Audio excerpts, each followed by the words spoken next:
श्रीमन नित्य निकुंज विहारिणे नमः।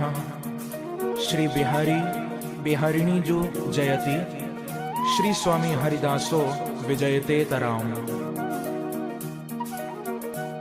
ब्रजमंडल की जो अधिष्ठात्री देवी हैं वो हमारी श्यामाजू श्री राधा रानी है। जो ब्रजमंडल 84 कोस में फैला हुआ है, जिसमें कि श्री राधा रानी का हृदय स्वरूप हमारा श्रीधाम वृंदावन है।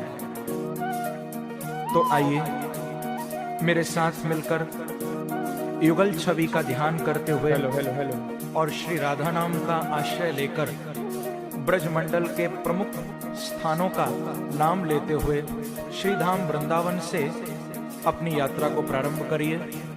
और मेरा विश्वास है कि इस मानसिक ब्रज यात्रा से आपको वास्तविक ब्रज की यात्रा करने का ही फल मिलेगा।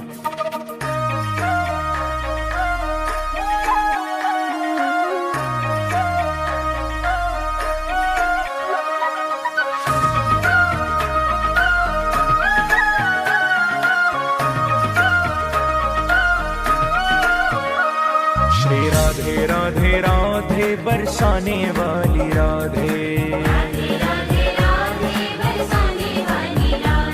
श्री राधे राधे राधे बरसाने वाली राधे, श्री राधे राधे राधे बरसाने वाली राधे, श्री राधे राधे राधे बरसाने वाली राधे, श्री राधे राधे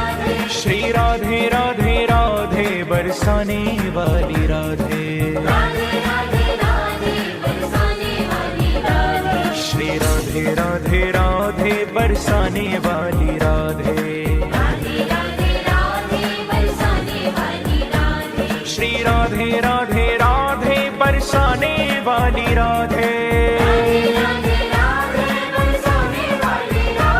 श्री राधे राधे राधे बरसाने वाली राधे,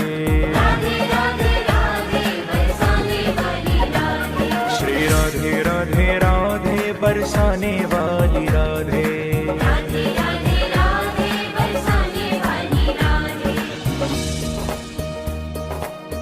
नाम महाधन है अपनो,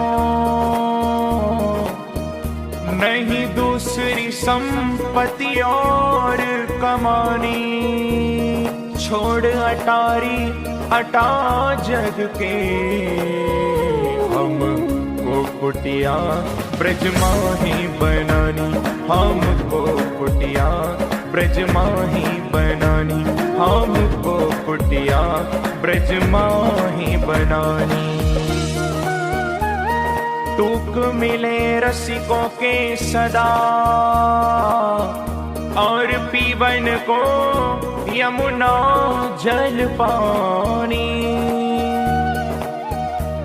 हमें औरन की परवाह नहीं, अपनी ठकुरानी श्री राधिका रानी, अपनी ठकुरानी श्री राधिका रानी, अपनी ठकुरानी श्री राधिका रानी। जय राधे राधे, जय राधे राधे, वृषभानु दुलारी, भक्तों की प्यारी, वो श्यामा प्यारी, हरिदास दुलारी, रसिकों की प्यारी, हमारी प्यारी, तुम्हारी प्यारी, हम सबकी प्यारी, ओ प्यारी प्यारी, ओ प्यारी प्यारी।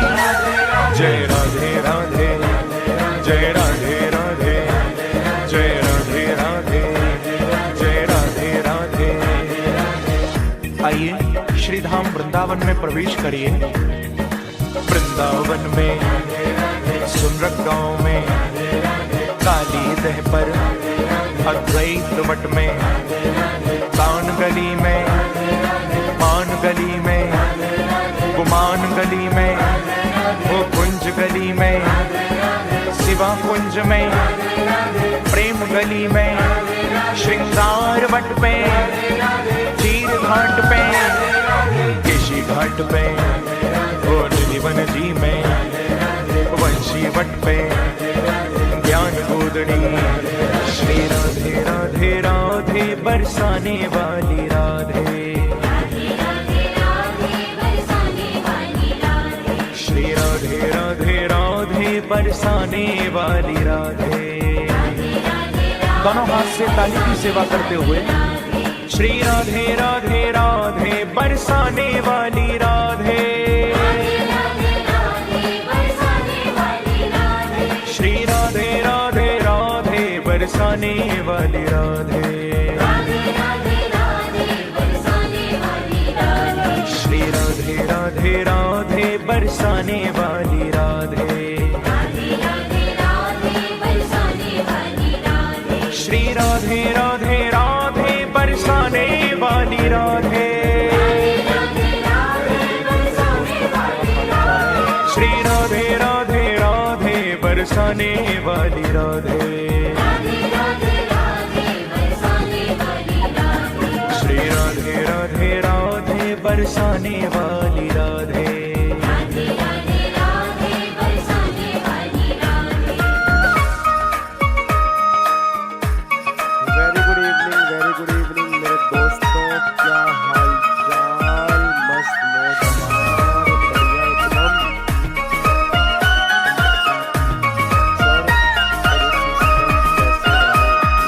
ब्रह्मकुंड पे गोपीश्वर महादेव, श्री बांके बिहारी स्नेह बिहारी, मदन मोहन जी, गोपीनाथ जी, राधा दामोदर, राधा विनोद जी, अष्टपदी राधे राधे, वृंदावन में राधे राधे, हुंडकली में साक्षी गोपाल जी, राधा माधव जी, श्री राधा वल्लभ जी, श्री युगल किशोर जी, श्री राधा रमण जी।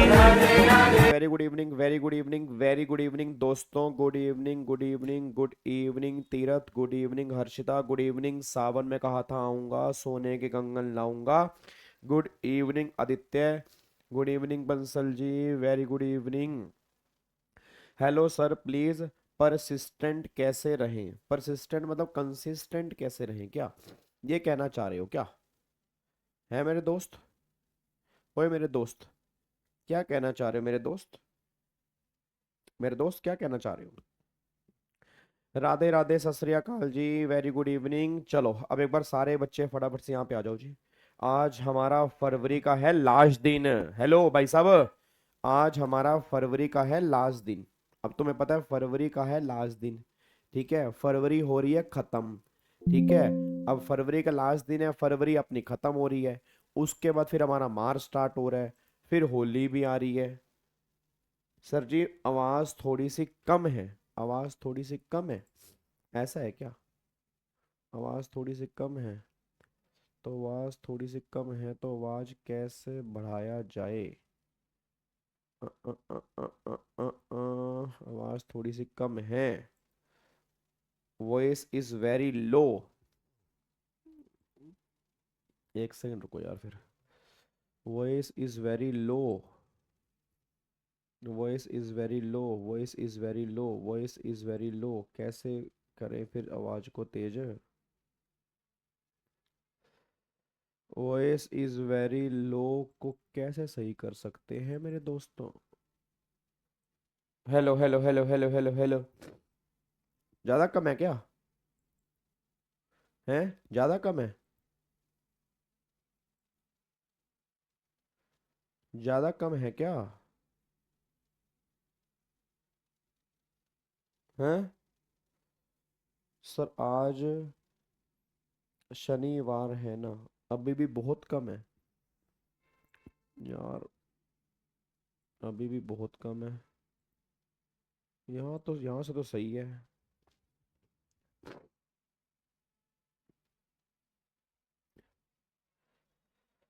यहाँ तो सही है। स्टूडियो में वॉइस का ऑप्शन आता है, स्टूडियो में वॉइस का ऑप्शन आता है, एक मिनट रुकना। स्टूडियो कहाँ पे है? स्टूडियो में कहाँ दिख रहा है? यहाँ पे, यहाँ पे वॉल्यूम तो फुल है, ये भी सही है। Micro, hello hello hello hello hello hello hello hello hello hello hello, देखना बढ़िया थोड़ी सी। Hello hello hello hello hello hello hello hello hello hello, बढ़िया है। एक बार चेक करो। Hello hello hello hello hello hello hello hello hello hello hello hello hello hello, बढ़िया बढ़िया बढ़िया, एक बार चेक करना है। एक बार चेक करो, सही है। चलो चलो जी, आओ जी, अब ठीक है, चलो बहुत बढ़िया बहुत बढ़िया, शाबाश शाबाश। इधर देखो ध्यान से। अब एक बार फटाफट से यहाँ पे आ जाओ जी, अब एक बार फटाफट से यहाँ पे आओ। और आज वाली क्लास में हमें क्या करना है जी, आज वाली क्लास में टाइम ऑफ सप्लाई तो हमने रिवाइज कर लिया था ना, है ना। टाइम ऑफ सप्लाई तो हमने रिवाइज कर लिया था। अब हमारे जो क्वेश्चन उसके टाइम ऑफ सप्लाई के बचे हुए हैं जी। सर एक बार आरसीएम चैप्टर में बोल रहे थे थ्रेशोल्ड लिमिट तक एग्जम्प्ट है, तो थ्रेशोल्ड लिमिट क्या है?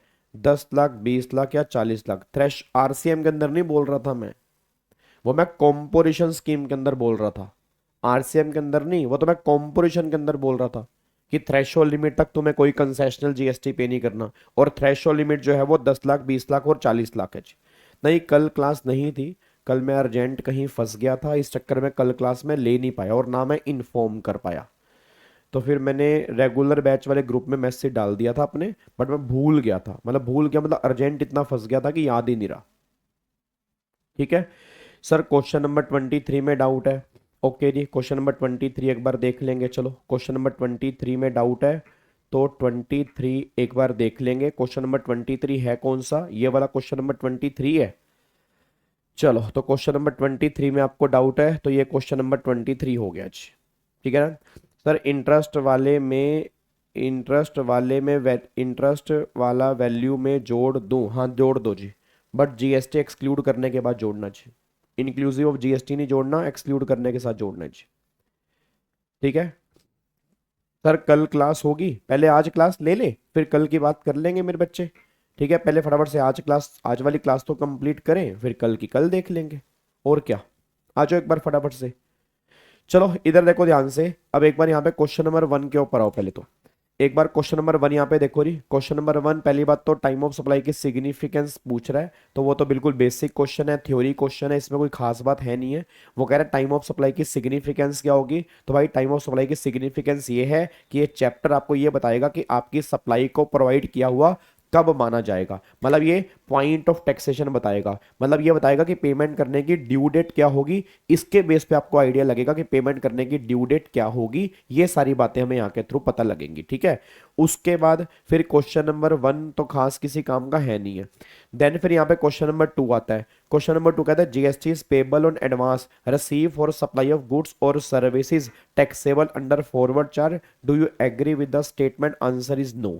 मैं इस स्टेटमेंट से एग्री नहीं करता, क्योंकि एडवांस सर्विस वाले केस में तो ठीक है, बट गुड्स वाले केस में एडवांस चेक नहीं करना पड़ता। क्योंकि सर्विस वाले केस में क्या होता है, या तो पॉइंट ऑफ टैक्सेशन बनता है इनवॉइस और payment which ever is earlier, या वो बनता है पेमेंट और completion which ever is earlier. It means अगर वहां पेमेंट एडवांस में है तो एडवांस पीओटी बन जाता है। बट सर्विस वाले गुड्स वाले केस में तो एडवांस हमें चेक ही नहीं करना ना। तो गुड्स वाले केस में अगर पेमेंट तुम्हें एडवांस में मिली भी है तो भी हमें कोई भी जीएसटी पे करने की रिक्वायरमेंट वहां पे नहीं है। ये हमारा क्वेश्चन नंबर 2 यहां पे निकल के आता है। ठीक है, उसके बाद क्वेश्चन नंबर 3 यहां पे आ रहा है जी। अब क्वेश्चन नंबर 3 का आंसर यहां पे नहीं दिया, बट इस आंसर को हमें फिल करना है, इस आंसर को हमें फिल करना है। तो यहां पे पहली बात वो किसकी कर रहा है, पहली बात यहां पे गुड्स की सप्लाई की बात कर रहा है, और गुड्स की सप्लाई की बात भी कर रहा है तो आरसीएम वाली की बात कर रहा है, रिवर्स चार्ज। अब पहले मेरे को सारे बच्चे एक बार बोल दो, अगर मैं गुड्स की बात करूंगा तो गुड्स वाले केस में, आरसीएम वाले केस में टाइम ऑफ सप्लाई क्या बनता है आरसीएम वाले केस में? पहला, जिस दिन आपने गुड्स रिसीव किया या तो वो दिन। दूसरा, फिर जिस दिन आपने पेमेंट आई, मतलब जिस दिन आपका जो सॉरी जिस दिन गुड्स रिसीव किया तो वो दिन, फिर जिस दिन पेमेंट आई वो दिन, और जहां पे इनवॉइस इशू किया वहां से 31st डे, मतलब यहां से आपको 31st डे भी निकालना है। तो इसमें इसमें और इसमें से जो अर्लियर होगा वो तुम्हारा पॉइंट ऑफ टैक्सेशन है।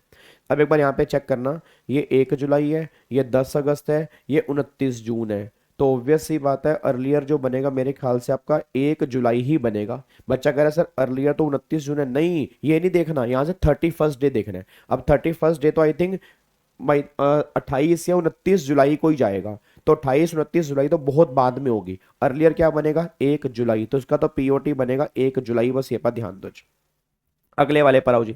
अब अगले वाला देखो, यहाँ पर 1 जुलाई है, यहाँ पर 25 जून है, यहाँ पर 29 जून है। अगेन 29 जून से 31 डे, ये तो बाद में बनेगा, तो इसमें से अर्लियर क्या बन रहा है 25 जून, तो सेकंड वाले का पॉइंट ऑफ टैक्सेशन जो बनेगा 25 जून बनेगा। अगला फिर यहाँ पे कह रहा है 1 जुलाई है, पार्ट पेमेंट आई है 30 जून को, बैलेंस पेमेंट आई है 20 जुलाई को, और यहाँ पर इनवॉइस जो इशू किया है वो 29 जून को इशू किया है। अब यहाँ पे 2 पीओटी निकलेंगे, पार्ट पेमेंट का अलग निकलेगा, फिर बैलेंस पेमेंट का अलग निकलेगा। अब यहाँ पे 30 जून है, यहाँ पे 1 जुलाई है, ये 29 जून है, तो भैया 29 जून है, तो 29 जून से 31 डे, अगेन वही जुलाई एंड में जाएगा, तो इसमें से अर्लियर जो बनेगा तो उसका पहला पीओटी जो बनेगा वो 30 जून बनेगा जी। पहला पीओटी क्या बनेगा 30 जून बनेगा। सेकंड पीओटी क्या बनेगा अब यहाँ पे, ये 20 जुलाई है जी, ये 20 जुलाई है। अब 20 जुलाई, 1 जुलाई और 31 डे, ये वही जुलाई एंड में जाएगा, तो इसमें से अर्लियर जो बनेगा वो 1 जुलाई बनेगा। तो एक पीओटी बनेगा 30 जून, एक पीओटी बनेगा 1 जुलाई, ये हमारा यहाँ पर पीओटी आ जाएगा। अगला देखो री, फिर यहाँ पर आपको गुड्स मिला 5 जुलाई को, अब पेमेंट में बुक्स ऑफ अकाउंट्स में एंट्री पास की है 28 जून को, और बैंक में डेबिट जो हुई है वो 30 जून को ही है। तो पहली बात इनमें से अर्लियर, अर्लियर क्या 28 जून, 28 जून पेमेंट बनेगी, 28 जून और 5 जुलाई, और ये आ गया 1 जून। अब 1 जून से अगर मैं 31 डे निकालता हूं तो मेरे ख्याल से 31 डे तो वही जुलाई के स्टार्टिंग में बनेगा, तो यहाँ पे 28 जून और यहाँ पे 5 जुलाई, अर्लियर यहाँ पे 28 जून बनेगा, तो उसका पीओटी 28 जून बनेगा, बस ये पर ध्यान दें। ठीक है, उसके बाद फिर यहाँ पे पेमेंट बुक्स ऑफ एंट्री 30 जून है, और बैंक में डेबिट हुई 26 जून को, तो अर्लियर क्या बनेगा 26 जून, तो पेमेंट बनेगी 26 जून, तो 26 जून, 1 जुलाई और 29 जून, तो भैया अर्लियर जो बनेगा यहाँ पे 26 जून ही बनेगा, क्योंकि यहाँ का 31 डे फिर जुलाई के एंड में जाएगा, तो अर्लियर जो बनेगा वो 26 जून यहाँ पर बनेगा। यहाँ पर 1 अगस्त है, यहाँ पर 10 अगस्त है, यहाँ पर 29 जून है। अब यहाँ से 31 डे निकालना है, तो जून में तो हो गए 1 जून, मैं दोबारा बोलूंगा, जून में तो हो गए 1, जून में तो हो गया 1, तो 1 तो हो गया जून, फिर 30 दिन हो गए आपके, अपना 29 दिन हो गए आपके जुलाई में, तो 29 जुलाई को, 29 जुलाई को 30 दिन खत्म हो रहे हैं, उससे अगला दिन क्या बन गया 30 जुलाई, तो 30 जुलाई, 10 अगस्त, 1 अगस्त, तो अर्लियर बनेगा 30 जुलाई, तो इसका पॉइंट ऑफ टैक्सेशन जो बनेगा वो 30 जुलाई बनेगा। समझ नहीं आ रहा अर्ली कैसे है, समझ नहीं आ रहा अर्ली कैसे पता लगेगा, तो अर्लियर कैसे पता लगेगा, मतलब अर्लियर का मतलब जल्दी होता है ना, इनमें से कौन सी डेट पहले आ रही है। हेलो, मंथ क्लियर है ना भाई, कौन है बच्चा, रिया, मंथ तो क्लियर है ना कि जून पहले आता है जुलाई बाद में आता है, ये तो क्लियर है ना, तो वही तो मैं अर्लियर देख रहा हूँ। लो जी, काम खराब हो गया सारा। अरे मेरे नालायक बच्चे, वही तो मैं अर्लियर देख रहा हूँ यहाँ पे भाई, जिस दिन आपने गुड्स रिसीव किया, जिस दिन पेमेंट आई, और यहाँ से 31 डे, तो इसमें से अर्लियर डेट कौन सी है वही तो देख रहा हूं मैं। अर्लियर डेट देखनी है ना, अर्लियर डेट कौन सी है, तो अर्लियर डेट ही तो पॉइंट ऑफ टैक्सेशन बनेगी। क्या कह रहा है भल्ला साहब, सारे डाउट यही पूछोगे क्या। Sir ji provision at a time hit नहीं करता, क्या करें, क्या करना है फिर, प्रैक्टिस करनी है और क्या करना है, एट ए टाइम हिट कैसे करेगा, 3 4 बार रिवीजन करनी है।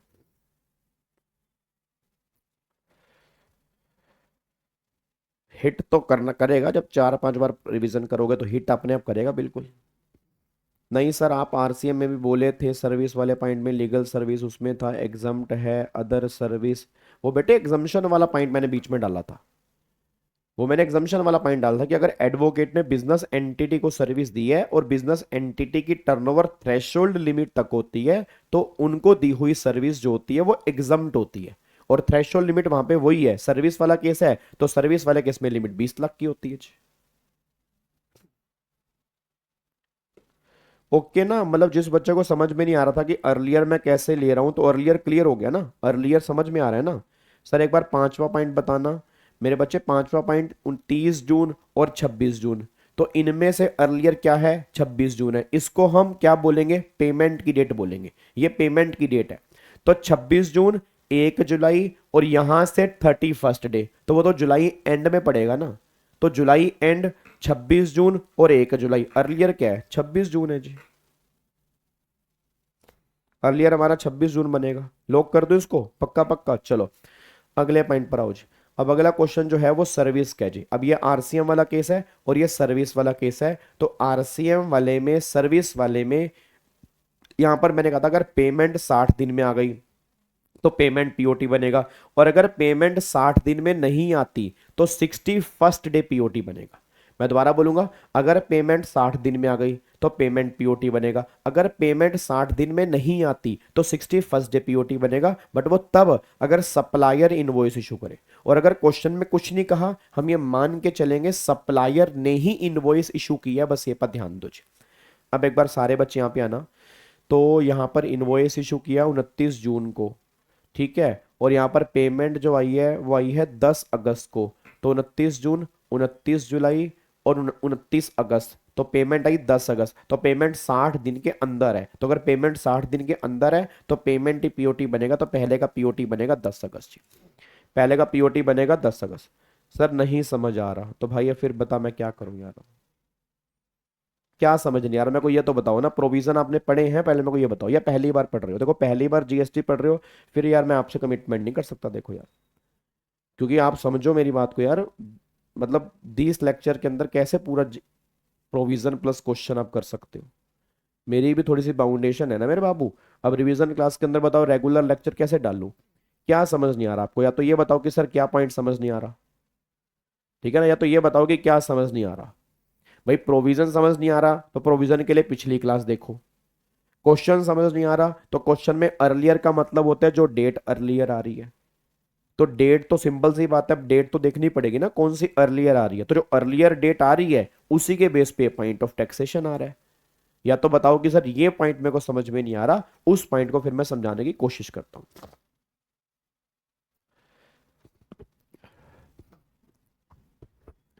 एक्स्ट्रा क्वेश्चन की प्रैक्टिस कौन से लेक्चर से करें बेटा? यही कर ले, पहले यही कर ले 2-3 बार। एक्स्ट्रा क्वेश्चन तो मार्केट में बहुत सारी बुक्स मिल जाएंगी, जितनी मर्जी बुक्स उठा लो उसमें क्वेश्चन ही क्वेश्चन है, और क्या। बट पहले कम से कम ये तो कर ले, यही तो बड़ी सबसे बड़ी प्रॉब्लम है। ये किए नहीं सर और 400-500 क्वेश्चन दे दो वो भी करने हैं, पहले ये कर लोगे तो हो जाएगा।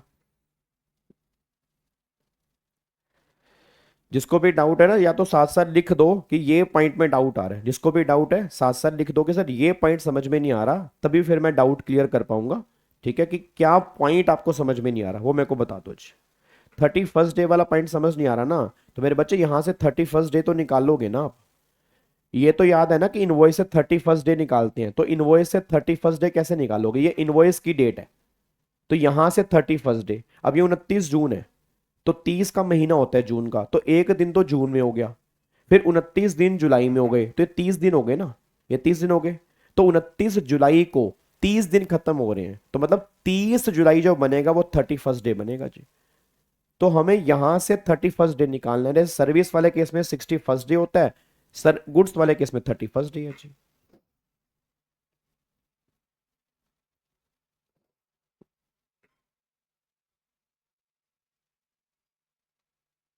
डन। चलो अब इसको लॉक करें, अब अगले पॉइंट पर आओ जी। अब अगले पॉइंट पर आओ। देन यहाँ पे अब अगला देखो, अगला पॉइंट क्या निकल के आ रहा है। अब यहाँ पे ये देखो जी, अब date of issue of invoice जो है वो 1 जून को है, ठीक है। पेमेंट आपकी 10 अगस्त को आ रही है। अब अगर पेमेंट आपकी 10 अगस्त को आ रही है तो 1 जून है, तो यहाँ पर 1 जून, 1 जुलाई, 1 अगस्त, क्या पेमेंट 60 दिन के अंदर आ रही है, 60 दिन के बाद आ रही है? हाँ जी, क्या पेमेंट जो है वो 60 दिन के अंदर आ रही है या 60 दिन के बाद आ रही है? जल्दी बताओ जी। क्या पेमेंट जो है वो 60 दिन के अंदर आ रही है, 60 दिन के बाद? पेमेंट 60 दिन के बाद आ रही है। अब अगर पेमेंट यहां से 60 दिन के बाद आ रही है तो 61st डे वो पीओटी बन जाएगा। अब अगर 1 जून है तो 1 जून आप मान चलो 2 3 4 5 6 7 8 9 10, तो 9 दिन तो आपके जून में हो गए। 9 दिन तो हो गए जून, मतलब 9 दिन हो गए इसमें, 9 और 20, 29 दिन तो हो गए जून में। 29 दिन जून में, 31 दिन जुलाई में, तो 31 दिन जुलाई में, तो 31 और 29, तो मतलब 31 जुलाई को 60 दिन खत्म हो रहे हैं। 61st डे क्या बनेगा? 1 अगस्त बनेगा।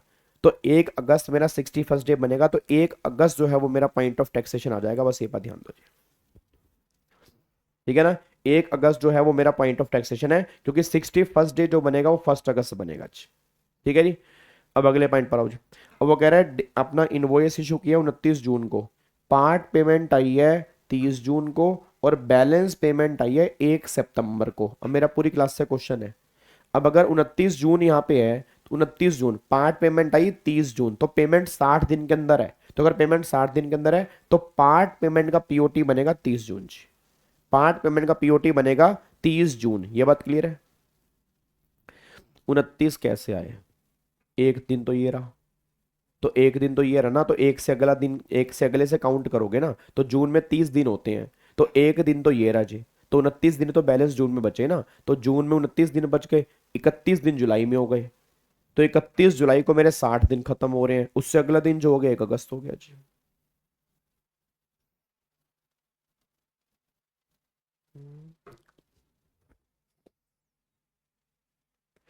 Sir do you not recommend doing only this series? नहीं जी, फर्स्ट टाइम में आपको इतना समझ नहीं आ पाएगा ना। बाकी आप समझ सकते हो, अगर आपको समझ में आ रहा तो बहुत अच्छी बात है, बट आप खुद भी समझदार हो कि 280 घंटे का कंटेंट पूरा डीटी और आईडीटी का वो 60-70 घंटे 80 घंटे में नहीं हो सकता। बट अगर आपने पहले कभी भी कहीं से भी पढ़ा है तो कोई दिक्कत वाली बात नहीं है, फिर मोस्ट मस्त एकदम देखो इसको जी। ठीक है, चलो अब अगले पॉइंट पर आओ जी। अब अगले पॉइंट पर आओ। हाँ मतलब यहाँ पे हमें जहाँ कुछ भी नहीं कहा ना, वहाँ ये मान के चलना कि सप्लायर ही इनवॉइस इशू कर रहा है। ठीक है, अब अगले पॉइंट पर आओ। अभी 29 जून है, पेमेंट आई 30 जून को, तो पेमेंट 60 दिन के अंदर है, तो 30 जून बन गया। अच्छा बैलेंस आई है 1 सितंबर को। अब अगर बैलेंस आ रही है 1 सितंबर को तो 60 दिन के बाद आ रही है, तो अगर 60 दिन के बाद आ रही है तो पीओटी बनेगा 61st डे। अभी 29 जून है, तो जून में हो गया एक दिन, 30 तारीख होगी। फिर जुलाई में 31 दिन हो गए, 31 और 1 32, और फिर अगस्त में हो गए आपके 28 दिन। तो 28 अगस्त को मेरे 60 दिन हो रहे हैं, तो 61st डे क्या बनेगा? 29 अगस्त बनेगा। तो ये बनेगा 29 अगस्त। तो इसका पीओटी जो बनेगा वो 29 अगस्त बनेगा जी। इसका पीओटी क्या बनेगा? 29 अगस्त बनेगा जी। ठीक है जी। उसके बाद देखो आगे जी। अब यहाँ पर देखो जून 1 है, और यहाँ पे पेमेंट बुक्स अकाउंट्स में एंटर किया 28 जून को, बुक्स में डेबिट हुई 30 जून को, तो इसमें से अर्लियर क्या है? 28 जून, तो इसको मान लेंगे डेट ऑफ पेमेंट। अब मेरा क्वेश्चन है, ये 1 जून है, ये 28 जून है, तो क्या पेमेंट 60 दिन के अंदर है? यस। अगर पेमेंट 60 दिन के अंदर है तो फिर पेमेंट ही मेरा पीओटी बन जाएगा, यहां पर बनेगा 28 जून। ठीक है ना, यहां पर बनेगा 28 जून, ये बात ध्यान दो। उसके बाद अब यहाँ पे 29 जून है जी। अब यहाँ पे बुक्स ऑफ एंट्री है, मतलब बुक्स में एंट्री पास की 30 जून को, बैंक में डेबिट हुई 26 जून को। अर्लियर क्या बनेगा? 26 जून बनेगा। अब 26 जून है और यहाँ पर इनवॉइस है 29 जून को, तो पेमेंट उससे भी पहले आ गई, तो पेमेंट उससे भी पहले आ गई है, तो फिर 26 जून ही यहाँ पर पीओटी बनेगा। बस ये बात ध्यान दो जी। कोई दिक्कत परेशानी तो बता दो जी। हाँ जी, कोई दिक्कत परेशानी है तो मुझे फटाफट से बता दो, नहीं तो इसको लॉक करें जी। लॉक कर दें? पक्का पक्का? क्या इसको पैक कर सकते हैं? चलो जी, अब अगले पॉइंट के ऊपर आओ जी। और एक बार चेक करते हैं क्वेश्चन नंबर 5। हाँ जी, क्वेश्चन नंबर 5, एक बार क्वेश्चन नंबर 5 देखो जी। क्वेश्चन नंबर 5 क्या निकल के आ रहा है? कह रहा है Kabira industry limited engage the service of transport for road transportation of consignment 17 June and made advance payment for the transport on the same day. ठीक है, that is 17 June. However consignment could not be send immediately on account of a strike in the factory, instead was send 20 July, 20 July को भेजा। Invoice was receive from the transporter 22 July, invoice receive हो 22 July. What is the time of supply of transporter service? पहली बात ये समझ लो, transporter service पे reverse charge है। पहली बात ये समझ लो, ट्रांसपोर्टर सर्विस पे रिवर्स चार्ज है।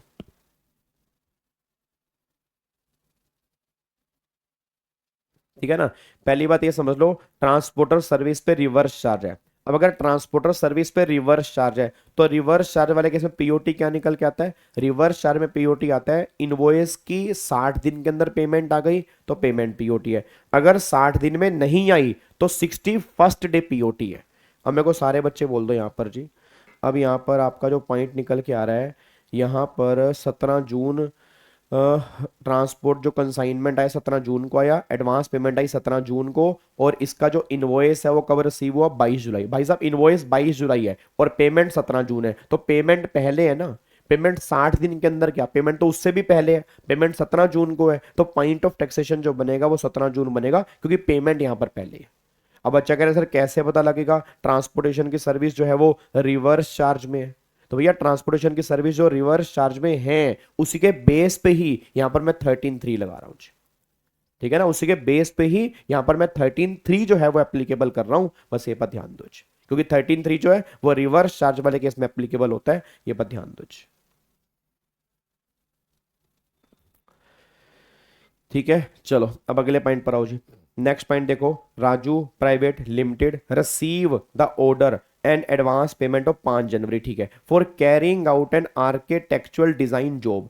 It deliver the design 23 April, it deliver the design 23 April by oversight, no invoice is issued at the time, okay, and it is issued much later after the expiry of prescribed period for issue of invoice. What is the time of supply of service? अब मेरे को बताओ, उसने बोला invoice आपने with in time issue नहीं किया, हाँ जीटी है ना, तो जीटी वाले केस में तो रिवर्स चार्ज है। अब वो कह रहे हैं इनवॉइस आपने विद इन टाइम इशू नहीं किया। अब मेरे को सारे बच्चे बताओ, अगर आपने invoice with in time issue नहीं किया तो पीओटी क्या बनेगा, इनवॉइस और payment which ever is earlier. ये तब बनता है जब इनवॉइस विद इन टाइम हो। अगर इनवॉइस विद इन टाइम ना हो तो क्या बनेगा, पेमेंट और completion which ever is earlier. अब यहाँ पे इनवॉइस उसने बोला बाद में इशू किया, तो भैया पेमेंट आई 5 जनवरी, और कंप्लीशन जो हुआ डिलीवर जब किया 23 अप्रैल, तो 23 और 5 जनवरी, तो भाई अर्लियर तो 5 जनवरी है, भाई अर्लियर तो 5 जनवरी है, तो 5 जनवरी ही तुम्हारा टाइम ऑफ सप्लाई बनेगा। बताओ कितनी सिंपल सी बात है जी, बताओ कितनी सिंपल सी बात है जी। डन, लॉक करें इसको, पक्का पक्का। चलो अब अगले पॉइंट पर आओ, क्वेश्चन नंबर 7 के ऊपर आओ जी। क्वेश्चन नंबर 7 देखो, कह रहा है इन्वेस्टिगेशन शो करती है 150 carton of that is ceramic that is capacitor were dispatch on 2 August, but no invoice was raise and the transaction dispatch of carton were not entered in the books of accounts. There was no evidence of the receipt of payment. What is the time of supply of 150 carton for the purpose of payment of tax? पहली बात, मेरा पूरी class से question है, सारे बच्चे answer दे देना चाहिए। अब सारे बच्चे आंसर देना। गुड्स वाला केस है, गुड्स वाले केस में तुम सब जानते हो पेमेंट हम चेक नहीं करते। गुड्स वाला केस है, गुड्स वाले केस में पेमेंट हम चेक नहीं करते। अब गुड्स वाले केस में पेमेंट हम चेक नहीं करते तो पेमेंट तो बाहर निकाल दो। गुड्स वाले केस में क्या चेक करते हैं, जिस दिन आपने इनवॉइस इशू किया और जो इनवॉइस इशू करने की लास्ट डेट होगी विच एवर इज अर्लियर। अब उसने यहां पर बोला उसने कोई इनवॉइस तो इशू नहीं किया। अब इनवॉइस इशू नहीं किया, ठीक है, इनवॉइस हटा दो। इनवॉइस इशू करने की लास्ट डेट क्या है, जब ये डिस्पैच हुए। उसने बोला ये डिस्पैच कब हुए, 2 अगस्त, तो 2 अगस्त या उससे पहले फिर उसको यहाँ पे इनवॉइस इशू करना ही पड़ेगा। तो यहाँ पे डेट जो बनेगी that is the invoice of supply of goods must be issued on the before the dispatch of goods on 2 August. Therefore time of supply जो बनेगा वो बनेगा 2 अगस्त या उससे पहले। आपको जी मतलब पॉइंट ऑफ टैक्सेशन जो है वो 2 अगस्त है, इससे अगले महीने की 20 तारीख को आपको जीएसटी देना पड़ेगा, बस ये पर ध्यान दो।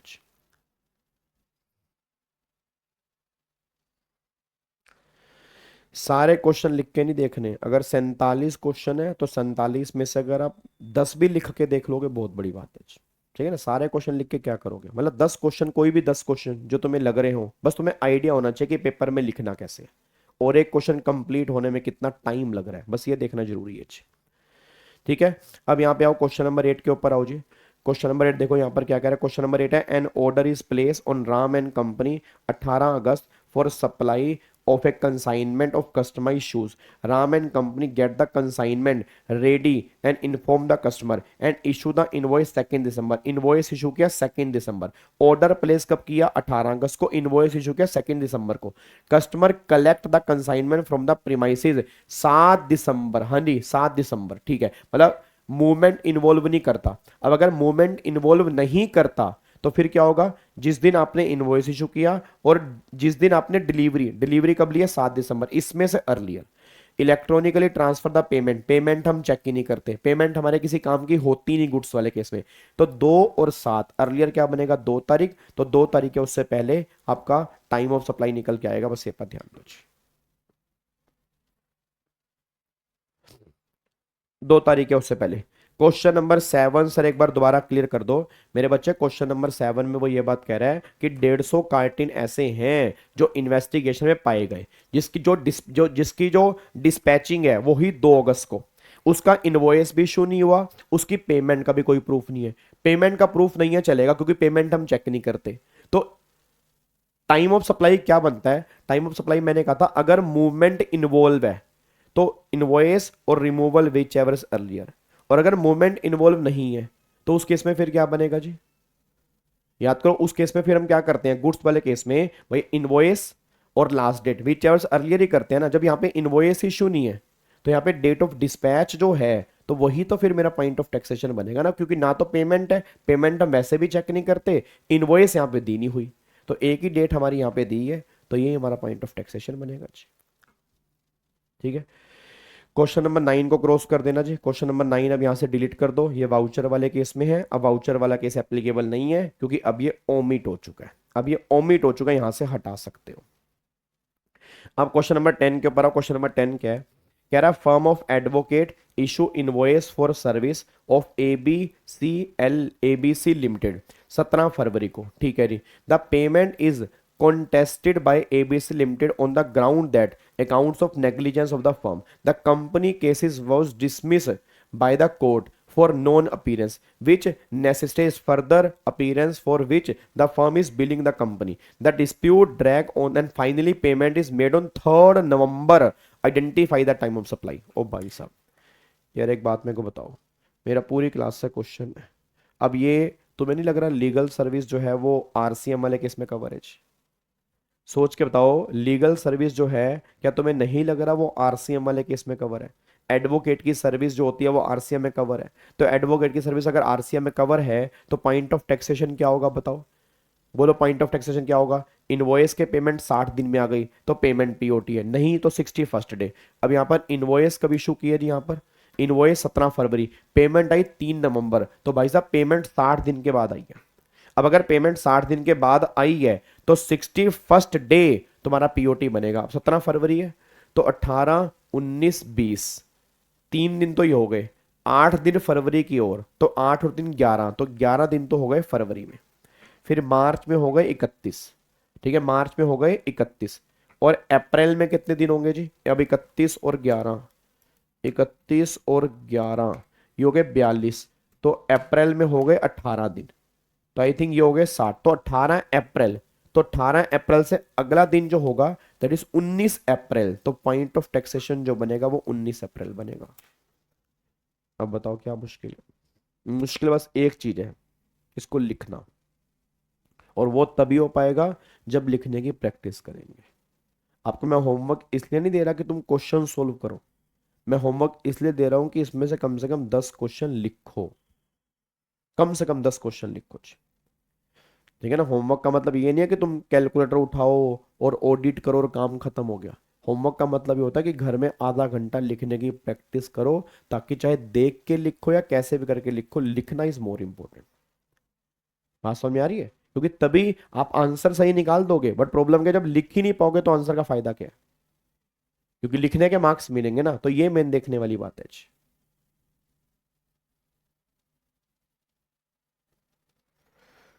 राइटिंग प्रैक्टिस कैसे करें? डेली आधा घंटा कम से कम लगाओ जी, डेली कम से कम आधा घंटा लगाओ, डेली कम से कम आधा घंटा लगाओ, कम से कम आधा घंटा लिखने के।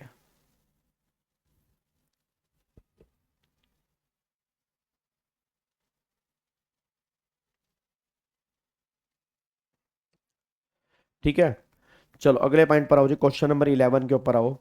अब क्वेश्चन नंबर 11 देखो जी। लो जी, आइडेंटिफाई कैसे करेंगे, फॉरवर्ड जा जाए या रिवर्स जा जाए। आपने आरसीएम वाला चैप्टर कर लिया? कौन है बच्चा है?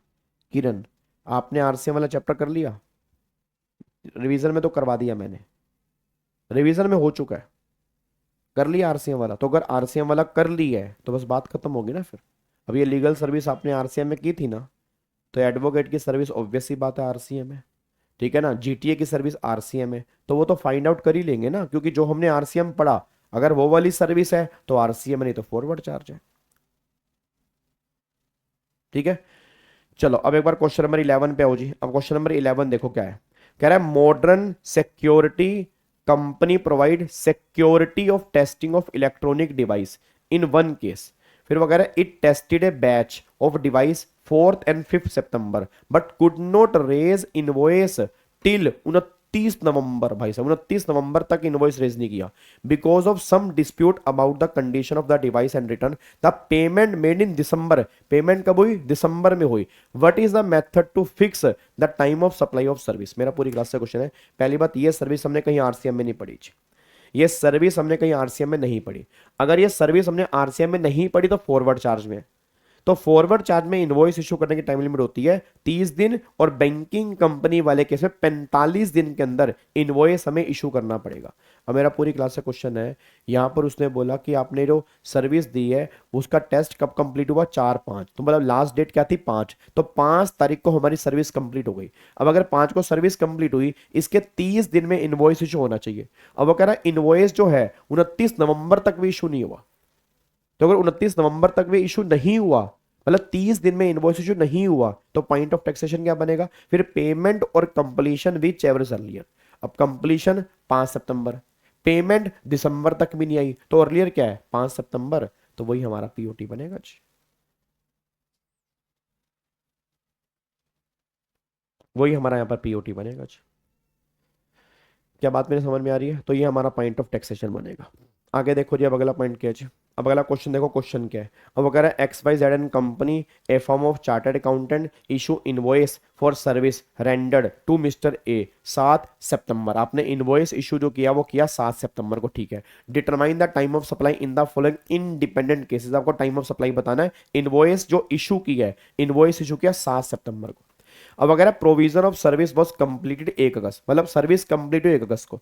अब सर्विस कंप्लीट हुई 1 अगस्त को, तो क्या ये इनवॉइस 30 दिन के अंदर है? क्या ये इनवॉइस 30 दिन के अंदर है? नहीं है। तो अगर इनवॉइस 30 दिन के अंदर नहीं है तो पॉइंट ऑफ टैक्सेशन बनेगा पेमेंट और completion which ever is earlier. तो इसमें से अर्लियर है 1 अगस्त, तो पहले का पीओटी जो है वो 1 अगस्त बनेगा। पहले का पीओटी जो है वो 1 अगस्त ये पीओटी बनेगा, बस ये पर ध्यान दो। तो पहले का पीओटी बनेगा 1 अगस्त। आगे देखो अगला। अब सर्विस कंप्लीट हुई 14 अगस्त को, यहाँ पे इनवॉइस 7 सितंबर है, तो क्या 30 दिन के अंदर है? यस, ये 30 दिन के अंदर है। तो अगर 30 दिन के अंदर है तो इनवॉइस और पेमेंट अर्लियर, तो अर्लियर बनेगा 7 सितंबर। ये तुम्हारा पीओटी बनेगा जी।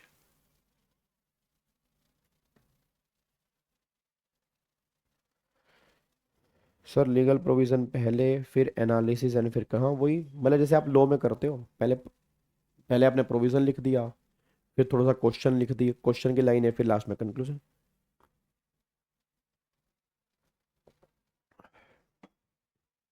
डन जी। अब अगले पॉइंट पर आओ जी। अब आगे देखो यहाँ पर। अब वो कह रहा है मिस्टर ए ने पेमेंट की 3 अगस्त को। अच्छा, provision of service were remaining to be complete, मतलब कंप्लीशन नहीं हुआ। अब कंप्लीशन हुआ नहीं, कंप्लीशन हटा दो।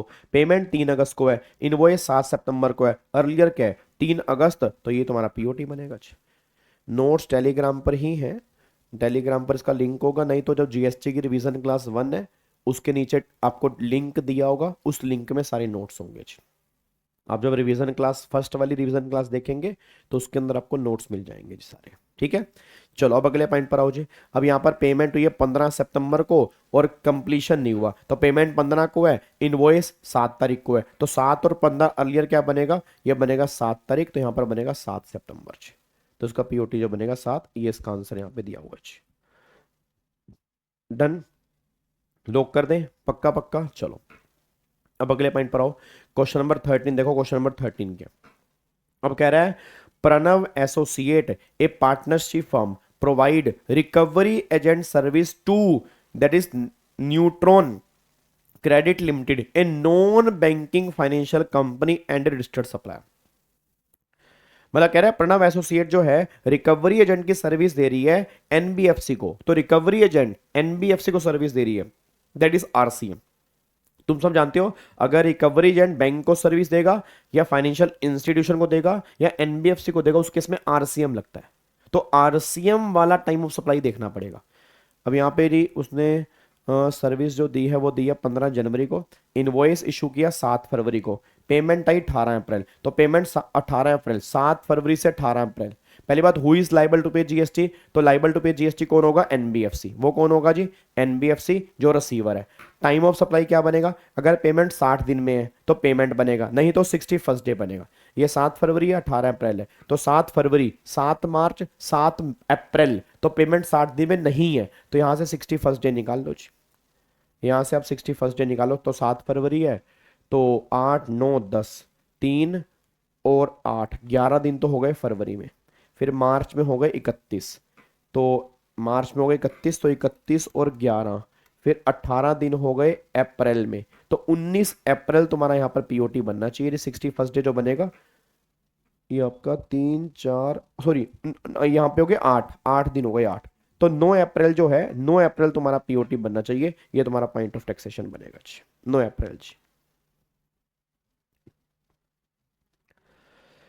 ठीक है जी, ये तुम्हारा पॉइंट ऑफ टैक्सेशन बनेगा। अब अगले पॉइंट पर आओ, क्वेश्चन नंबर 12 के ऊपर आओ जी। अब एक्स, यहाँ पर एक्स जो है सप्लाई कर रहा है 50,000, मतलब गुड सप्लाई कर रहा है 50,000 अपने कस्टमर को। अब यहाँ पे 1 जनवरी को, on the condition that payment for the same will be made within a week, however, फिर वो कह रहा है miss Diana made payment for the said goods 2nd February and the paid interest 2,000. What is the time of supply regard to addition in the value of interest? अच्छा, interest वाले case में याद है, इंटरेस्ट वाले case में time of supply क्या बनेगा, interest वाले केस में टाइम ऑफ सप्लाई बनेगा जिस दिन आपने वो इंटरेस्ट रिसीव किया। अब जिस दिन आपने वो इंटरेस्ट रिसीव किया वो बनेगा। तो आपने इंटरेस्ट कब रिसीव किया जी, इंटरेस्ट रिसीव किया 2 फरवरी को, तो जिस दिन आपने पेमेंट आई है 2 फरवरी या उससे पहले, वो आपका टाइम ऑफ सप्लाई बन जाएगा जी।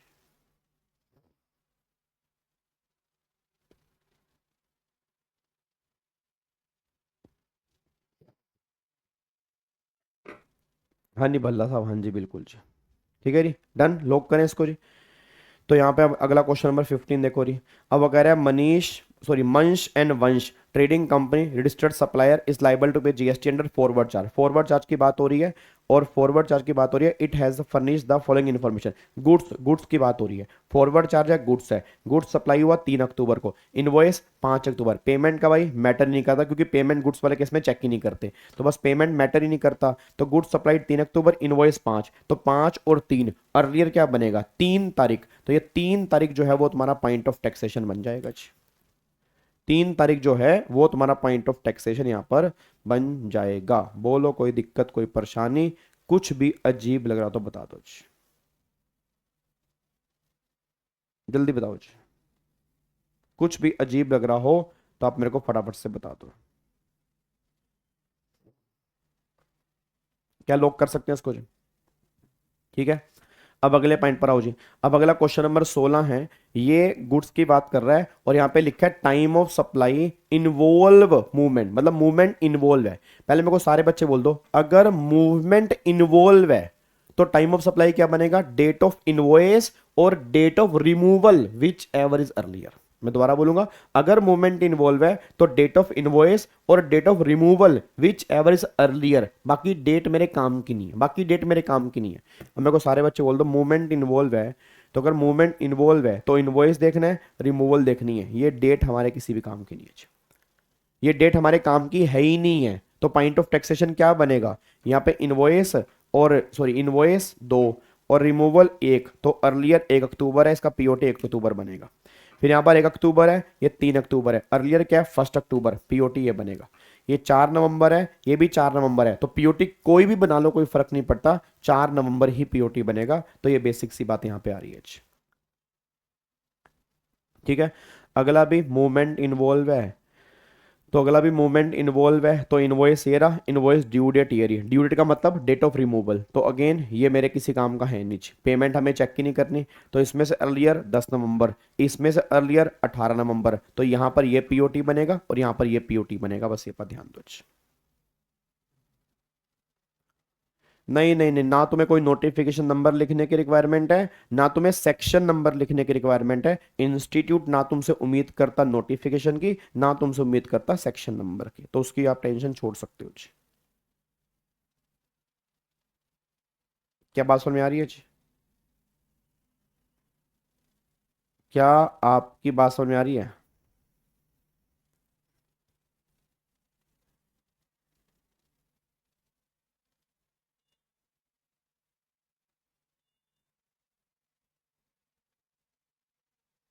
लॉक करें इसको जी। अगले पॉइंट पर आओ जी, नेक्स्ट पॉइंट पर आओ। 18 तारीख जी, 18 तारीख time of supply goods.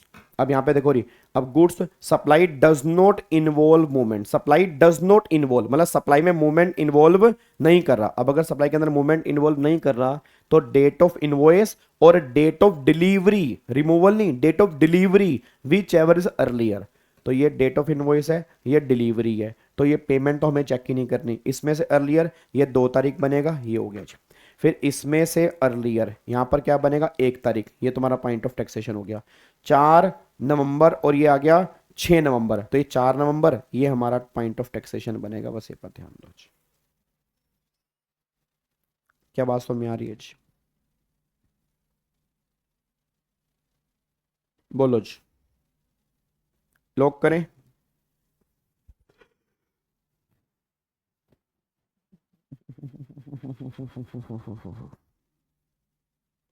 Sir एक बार ये फिर से बताना मेरे बच्चे। देखो अगर अगर गुड्स वाले केस में मूवमेंट इन्वॉल्व करता है तो इनवॉइस और removal whichever is earlier करते हैं, और अगर मूवमेंट इन्वॉल्व नहीं करता है तो इनवॉइस और delivery whichever is earlier करते हैं। तो ये मूवमेंट इन्वॉल्व नहीं करता तो इनवॉइस और ये डिलीवरी है जी। आपने जब रिसीवर को गुड्स दिया तो डिलीवरी हो गया ना, तो इसमें से अर्लियर देख के चलेंगे जी। सर ऐसे क्वेश्चन में प्रोविजन लिखने की रिक्वायरमेंट पड़ेगी? यस, 2 लाइन का प्रोविजन सब में लिखना पड़ेगा जी, 2 लाइन का प्रोविजन सब में लिखना पड़ेगा। कल क्या रिवाइज करेंगे? कल तो देखते हैं अभी, अगर आज क्वेश्चन, आज जितने क्वेश्चन हो जाएंगे 8 सवा 8 तक वो कर लेंगे। बाकी क्वेश्चन मैं आपको होमवर्क दूंगा, आप घर से ट्राई करेंगे, सारे आप करके आएंगे। बाकी क्वेश्चन जो डाउट होंगे वो डाउट इस वीडियो के कमेंट में डाल देंगे। कल वाली क्लास में सिर्फ डाउट पहले लेंगे 15-20 मिनट के अंदर, और देन फिर कल वाली क्लास में हम नया चैप्टर स्टार्ट करेंगे। और कल जो हम चैप्टर करेंगे वो हम चैप्टर करेंगे कौन सा, बताओ कौन सा? हाँ हाँ हाँ हाँ हाँ, कल हम चैप्टर करेंगे ई वे बिल वाला। कल हम चैप्टर कर लेंगे ई वे बिल वाला, ठीक है ना? कल हम चैप्टर कर लेंगे ई वे बिल वाला। अब एक बार क्वेश्चन नंबर 19 पे आओ। क्वेश्चन नंबर 19 है time of supply of goods, continuous supply of goods. अब मेरे को सारे बच्चे बोला कॉन्टिन्यूस सप्लाई ऑफ गुड्स में क्या बनता है? अब कॉन्टिन्यूस सप्लाई ऑफ गुड्स के अंदर बनता है जिस दिन स्टेटमेंट इशू हुई है और जिस दिन पेमेंट आई है, विच एवर इज अर्लियर। मतलब अगर स्टेटमेंट पहले इशू हुई है तो स्टेटमेंट की डेट, अगर पेमेंट पहले आई है तो पेमेंट की डेट। तो कॉन्टिन्यूस सप्लाई ऑफ सर्विस में हमें स्टेटमेंट और पेमेंट की डेट देखनी होती है, और कोई डेट हमें यहां पे नहीं देखनी होती। भावना वो टेंशन मतलब डाल दूंगा, वो मैं जीएसटी के, बीए वाला जीएसटी कंप्लीट होगा तो बाद में इकट्ठे डाल दूंगा, ठीक है ना? उसकी मैं 1-2 लेक्चर जो हैं वो अलग से डाल दूंगा।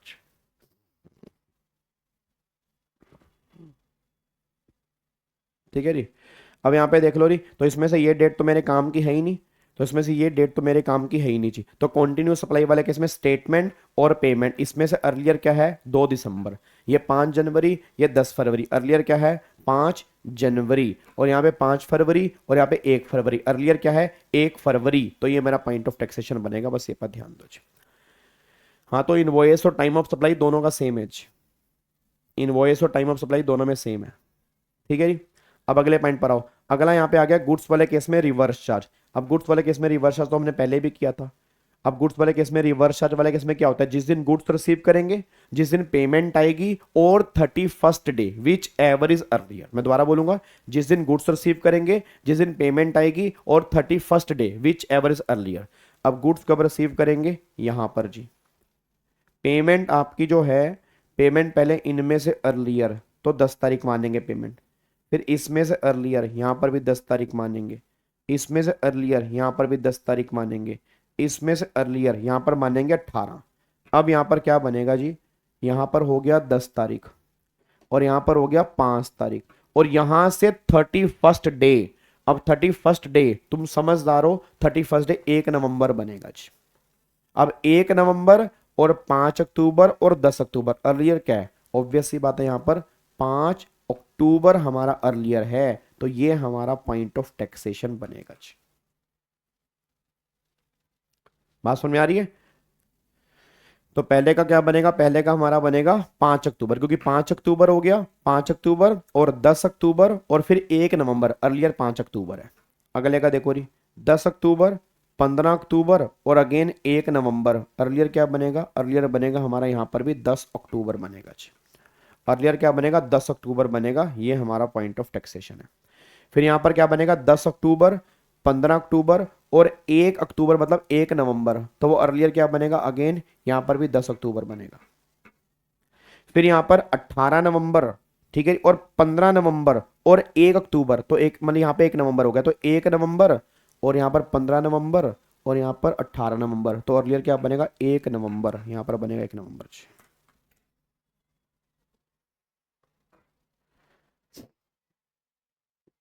हाँ जी बल्ला साहब, बिल्कुल बिल्कुल मेरे बच्चे, बिल्कुल है बल्ला साहब, कैसी बात कर दी आपने, अगर बोल दिया तो पत्थर की लकीर है, इंस्टीट्यूट भी बदल नहीं सकता उसको, आप बस बोल दिया काम खत्म, आपके मन में विचार आया, इंस्टीट्यूट के पास बात पहुंच ही गई, बस काम खत्म हो गया जी, डन।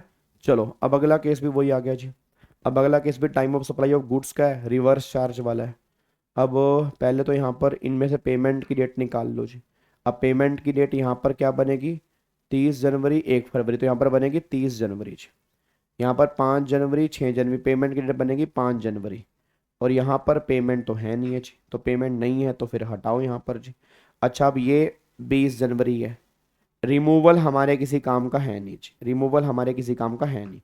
अब यहाँ पे इनवॉइस है 31 दिसंबर, 31 दिसंबर तो 31 डे, तो 31 जो बनेगा वो 31 जनवरी बनेगा। अब 31 जनवरी और 20 जनवरी और 30 जनवरी, तो अर्लियर क्या बनेगा, 20 जनवरी, तो इसका पॉइंट ऑफ टैक्सेशन जो बनेगा वो 20 जनवरी बनेगा जी। इसका पॉइंट ऑफ टैक्सेशन जो बनेगा 20 जनवरी बनेगा, ठीक है।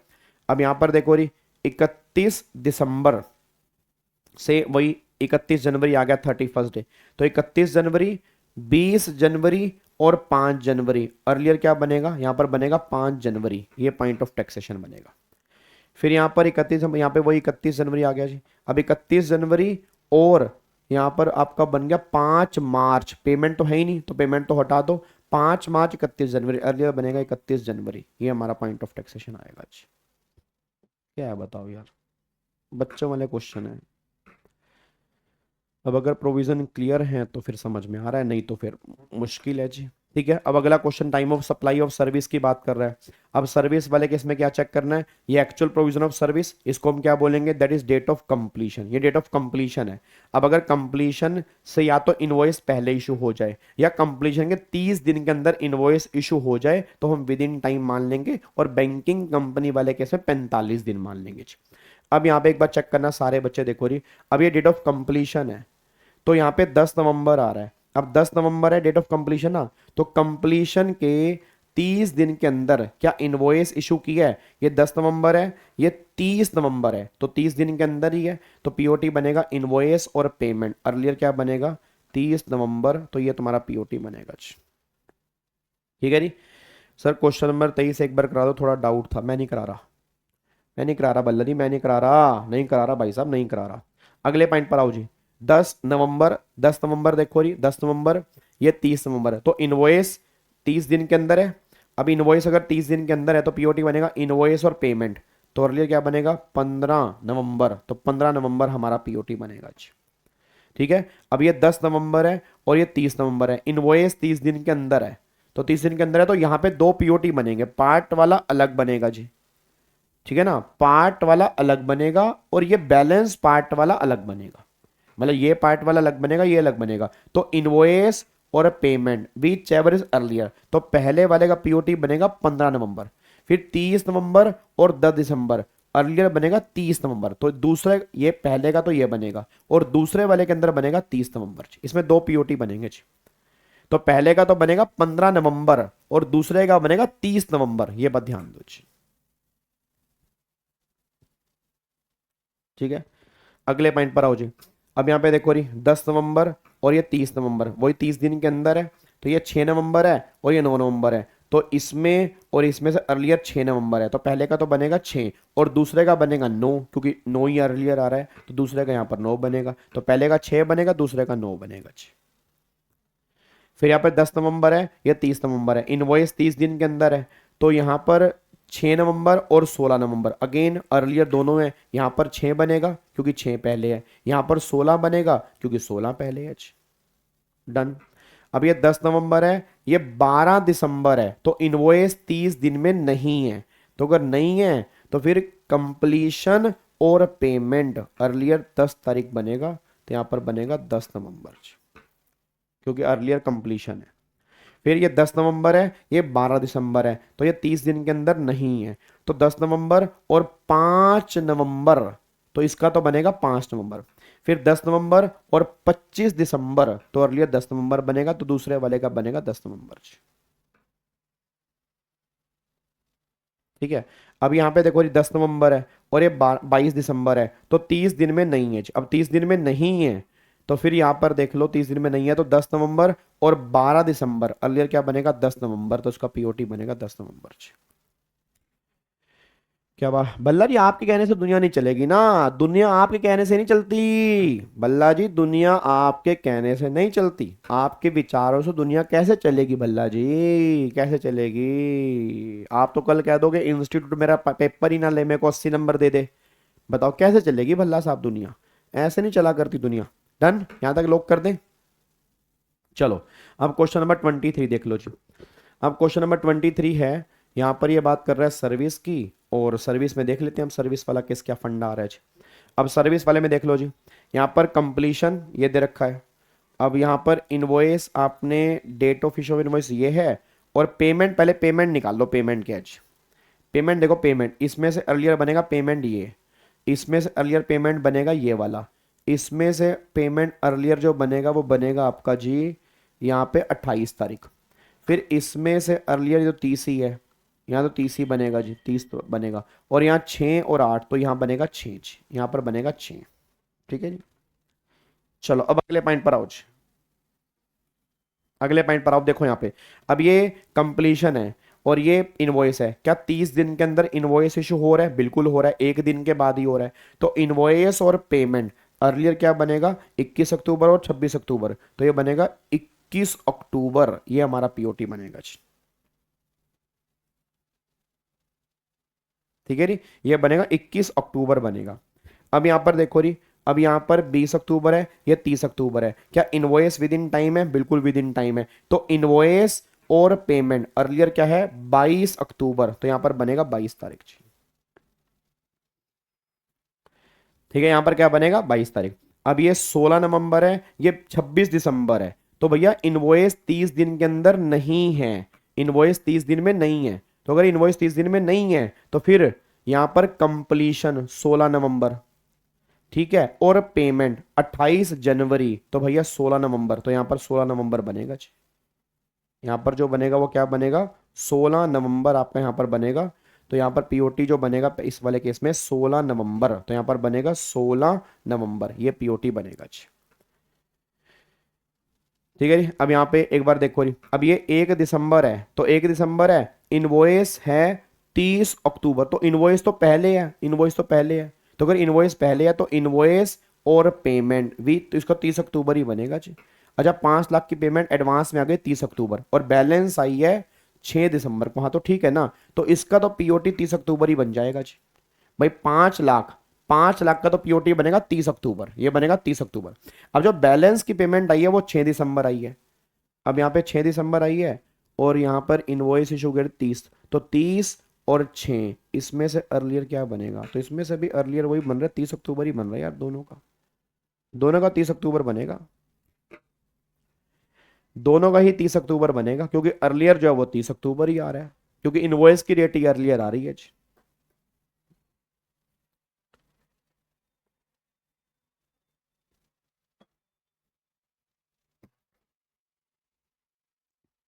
डन, लॉक करें इसको, क्या इसको लॉक कर सकते हैं?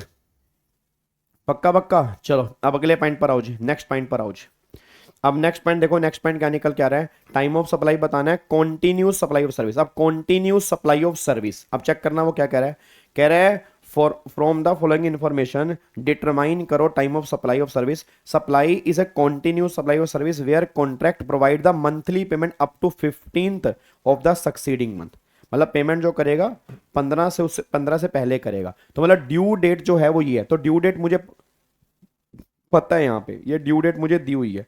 अब पेमेंट कब आई है मैटर ही नहीं करता, पेमेंट की ड्यू डेट पता है ना। तो अगर पेमेंट करने की ड्यू डेट पता है तो टाइम ऑफ सप्लाई क्या बनेगा, ड्यू डेट या उससे पहले। टाइम ऑफ सप्लाई क्या बनेगा, ड्यू डेट। अगर ड्यू डेट नहीं पता फिर जिस दिन एक्चुअल पेमेंट आई उस दिन या उससे पहले जी। जैसे यहां पर कंप्लीशन हुई 30, तो ड्यू डेट ये है, ये ड्यू डेट है। ऐसे यहां पर ये ड्यू डेट है, ऐसे यहां पर ये ड्यू डेट है।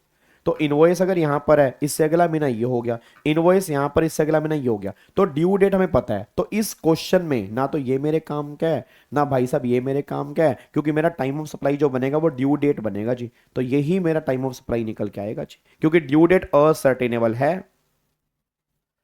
सर 4 एक बार, सर 4 क्या कह रहे हो।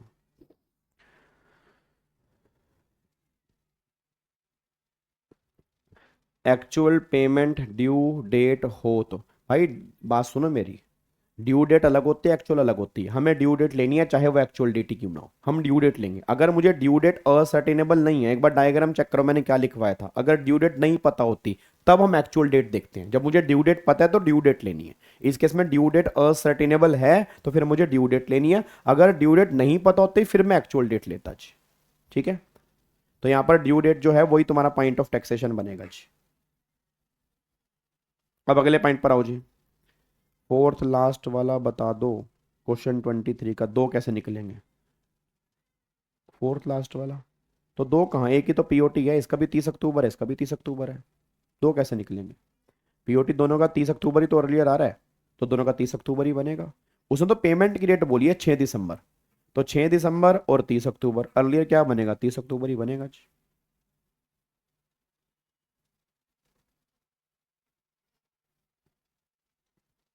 चलो अब क्वेश्चन नंबर 25 देखो। क्वेश्चन नंबर 25 क्या है, कह रहा है नो एंड ग्रो पब्लिशर, हाँ जी, no and grow publisher a registered dealer in India paid advance 50,000 to that is गंतारा एन ऑथर, ओ भाई साहब author, for the copyright covered 13(1)(a) of copyright act 1957 of his original literary work 5 सितंबर 23 को। ठीक है, it made the balance payment जो है 1.5 लाख रुपए की वो किया 12 दिसंबर को। You are required to time of supply, अगर इनवॉइस इशू यहां पर किया, पहले मेरे को सारे बच्चे बोल दो, ऑथर टू पब्लिशर वाले केस में रिवर्स चार्ज है। अब अगर ऑथर टू पब्लिशर वाले केस में रिवर्स चार्ज है तो रिवर्स चार्ज वाले केस में क्या निकलेगा। अब यहां पर इनवॉइस ये है जी, इनवॉइस 6 अक्टूबर को है। अब यहां पर 2 बार पेमेंट आई है, यहां पर पेमेंट जो थी वो 2 लाख रुपए की थी। अब इसमें से 50,000 रुपए की पेमेंट जो आई है वो तो आई है 5 सितंबर को। 1.5 लाख रुपए की जो पेमेंट आई है वो आई है 12 दिसंबर को। अब मैं आपसे एक बात जानना चाहता हूं, इनवॉइस इशू किया 6 अक्टूबर को, पेमेंट आई इसकी 5 सितंबर को, तो इसका पीओटी तो यही बन जाएगा। फिर 1.5 लाख का पीओटी कैसे बनेगा, 6 अक्टूबर है और पेमेंट आई 12 दिसंबर को, तो 12 दिसंबर मतलब 60 दिन के बाद आई है, तो इसे 1.5 लाख का पीओटी बनेगा 61st डे। अब 6 अक्टूबर है, 7 8 9 10 4 और 21 दिन, और 21 और 4 25 दिन तो हो गए अक्टूबर में। फिर नवंबर में हो गए 30 दिन। फिर दिसंबर में कितने दिन बनेंगे, दिसंबर के अंदर बनेंगे 5। भाई अक्टूबर नवंबर दिसंबर 5, तो 5 दिसंबर को 60 दिन हो रहे हैं, उससे अगला दिन जो बनेगा वो बनेगा 6 दिसंबर। यहाँ पर वो बनेगा 6 दिसंबर, तो इसका पीओटी जो बनेगा वो 6 दिसंबर बनेगा जी। इसका पीओटी क्या बनेगा, 6 दिसंबर बनेगा मेरे ख्याल से। 5 6 अक्टूबर ना, 6 अक्टूबर 6 नवंबर, हाँ 6 दिसंबर, तो इसका पीओटी जो बनेगा वो 6 दिसंबर बनेगा, 61st डे। अब पहले पर आओ, अब अगर 17 दिसंबर है भाई साहब, अगर इनवॉइस इशू किया 17 दिसंबर, तो यहां पर भी पेमेंट 5 सितंबर है, यहां 12 दिसंबर है, तो दोनों केस में पेमेंट ही पहले आई है। तो अगर मैं इसकी बात करूंगा 17 वाले की, तो दोनों केस में पीओटी जो बनेगा वो पेमेंट की डेट ही बनेगा जी। ध्यान रखना, 6 अक्टूबर वाले केस में 50,000 का पीओटी बनेगा 5 सितंबर, 1.5 लाख का पीओटी बनेगा 61st डे, वो बनेगा 6 दिसंबर। बट अगर 17 दिसंबर को इनवॉइस है तो फिर पीओटी जो बनेगा दोनों के दोनों केस में पेमेंट की डेट ही बनेगा, क्योंकि पेमेंट पहले आई है। तो यहां पर देखो, अगर इनवॉइस 6 अक्टूबर को है तो 50 का तो ये, 1.5 लाख का 6 दिसंबर। वही बात आ रही है। और अगर यहाँ पे 17 दिसंबर है तो दोनों केस में पीओटी जो पेमेंट की डेट होगी वही बनेगा जी। बताओ क्या दिक्कत है, कोई प्रॉब्लम है नहीं यहाँ पे जी। ठीक है जी, तो ये पॉइंट आपको यहाँ पे निकल के आ रहा है जी। ठीक है, अब आगे देखो अगला पॉइंट क्या निकल के आ रहा है। अब लेट फीस वाले केस में क्या करते हो, अब लेट फीस वाले केस में जिस दिन पेमेंट वो रिसीव होती है, जिस दिन पेमेंट रिसीव होती है उस दिन या उससे पहले हमारा पॉइंट ऑफ टैक्सेशन बन जाता है। तो यहाँ पर 26 में देख लो लेट पेमेंट कब आई है, लेट पेमेंट आई है 5 अप्रैल को, तो 5 अप्रैल या उससे पहले आपका पीओटी बनेगा। ये तो बेकार का क्वेश्चन है जी, क्वेश्चन नंबर 25 जी। ठीक है जी, डन, लॉक करें इसको जी।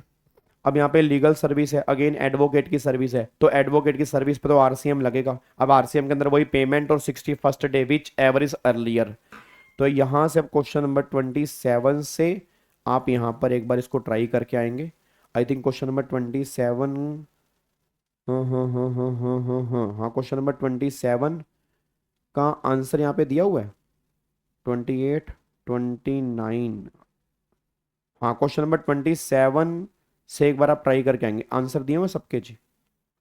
35, 36,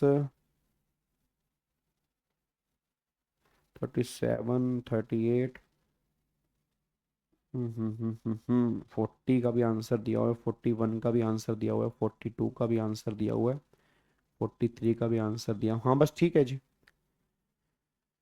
done done done done done जी। चलो इसको लॉक करते हैं। अब तो यहाँ पर मेरे ख्याल से क्वेश्चन नंबर यहाँ पे आपको यहाँ से बस देखना है बस आप कुछ। तो क्वेश्चन नंबर 27 से आपने करके आना है। ठीक है, क्वेश्चन नंबर 27 से आपने करके आना है। ठीक है, तो कोई भी डाउट होगा इस वीडियो के कमेंट में डाल देना बस। सर जीएसटी की रिवीजन कितनी तारीख को खत्म होगी, कितनी तारीख को खत्म होगी, मान के चलो यार मतलब 10 मार्च तक, 10 मार्च तक हम प्लान करेंगे। ठीक है जी, तो कोई भी डाउट होगा इस वीडियो के कमेंट में डाल देना।